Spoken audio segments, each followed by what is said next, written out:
Then there are 2-3 aspects related to Hanuman Ji in his story. First, there is a story that there was a curse by a rishi which made him forget all the powers, divine powers that he had. So doesn't it show his egocentric behavior somewhere? Number one. Number two, if he was all capable, why did he need Sugriva's help? And thirdly, today when we remember, recollect, try to recall, try to bow before Hanuman Ji, we recite Hanuman Chalisa. Is that in praise of Hanumana? How do you see all these 3 things? Let me take one by one. First one I would take about when Hanuman Ji was cursed by all those rishis and munis. We do have to just little bit understand the context of it, and then we would be much more able to understand the curse itself and what the story wanted to highlight. Hanuman Ji was a mere child. He was given all the power because he had sought wisdom. He has sought the light. And he is a small child. And what he does, he goes to the ashram of various munis and rishis. And a small child, what he or she would do, he plays around, puts the asana from one place to another place, because he has a power to change his form while they are doing some kind of havan or yajna. He goes and becomes something else. He changes the wood stick to the mud. He is playing around. Doing pranks.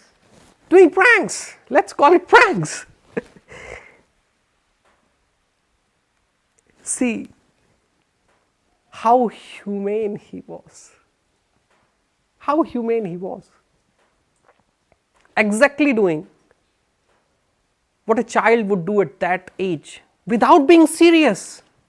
Right now, if you give even a 10 or 12 years old child that sort of power, it goes out of the head. See, nothing has gone out of the head of Hanuman Ji. He is still praying. Those small pranks, as you called it. Rishis were incapable of absorbing Hanuman Ji. I want to make this country understand that a story is not about having an ego of Hanuman Ji. Because they didn't want to get disturbed. They were still retaining. They were still in the phase of tapa or jnana, where they were still getting disturbed. They were getting disturbed because they were holding on tapa or yajna. They were still in the light of becoming rishi or maharshi, sant or mahatma, acharya. They were acharyas. Hence they found nothing else. They said, oh, we have to do something of him. And they gave a shrapa to Hanuman Ji, that he would forget all his power unless somebody reminds him. For me, it's not about Hanuman Ji's ego.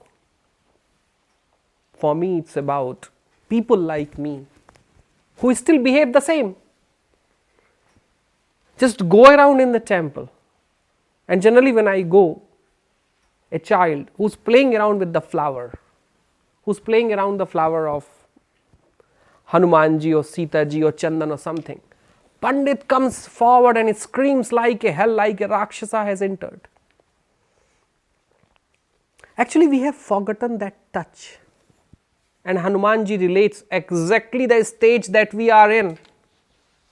I find it extremely harmful when we don't interact with that chanchalta. We don't interact the swabhava of that particular age.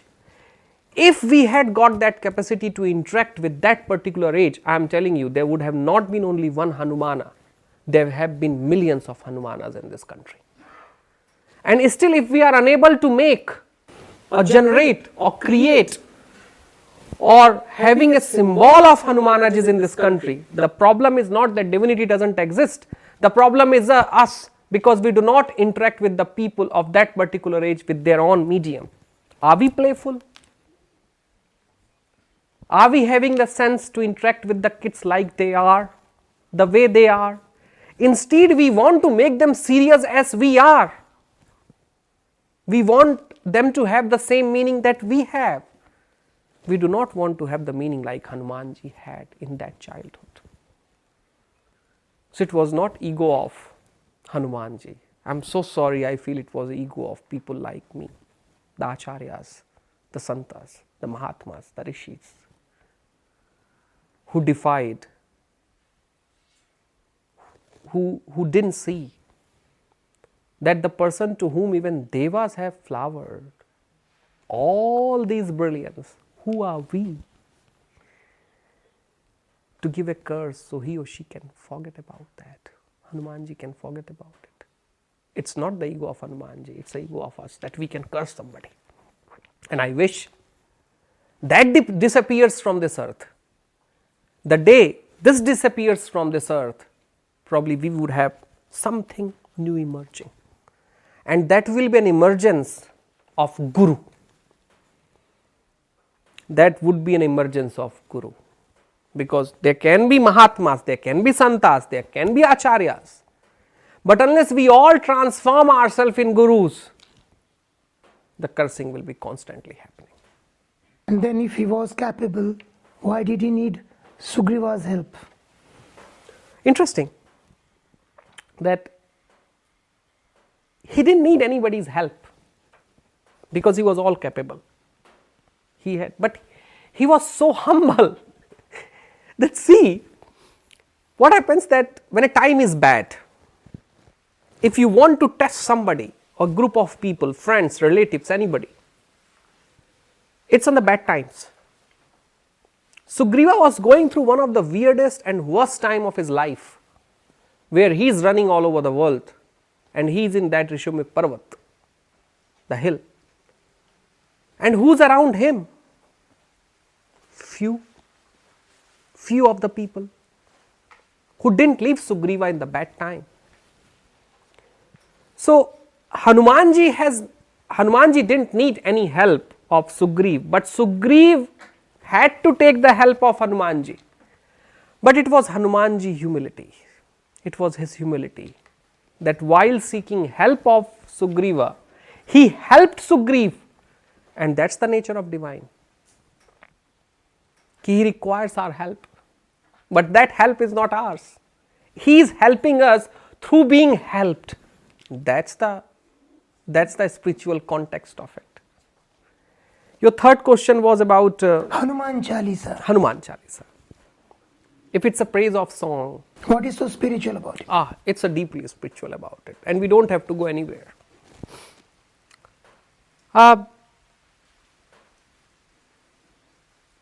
Shri Guru Charan Saroj Raj. Nija mana mukuru su- We don't have to go anywhere. These 4 words, enough. It's not only a song of praise. It's not only a song of devotion.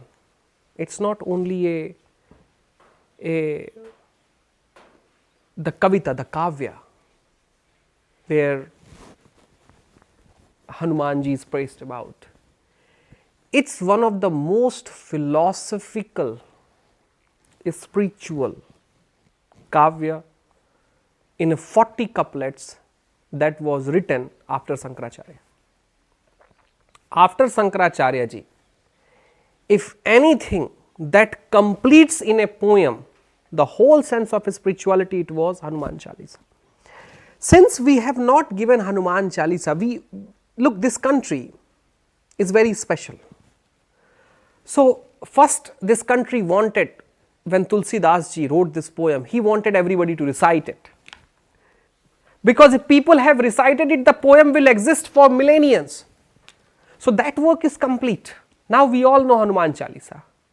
But now we have to understand the divinity, the philosophy, the spirituality, the message. The deeper meaning. The deeper meaning of it. If we understand that deeper meaning, whenever I had spoken on Hanuman Chalisa ever in this country, I think the whole 1.5 hour goes for Sri Guru Charan Saroj Raj. Because imagine, and I'm not going to speak in a full length, but see how beautiful was this whole poem where Hanumanji, the whole history of Hanumanji, the persona of Hanumanji, the character of Hanumanji, the gunas, where everything is said, it starts from Guru. Sri Guru Charan Saroj Raj. In Hindi it comes that even the dust of your foot, from the dust of your foot, oh my Lord, oh my Guru, from where, that's from where I start.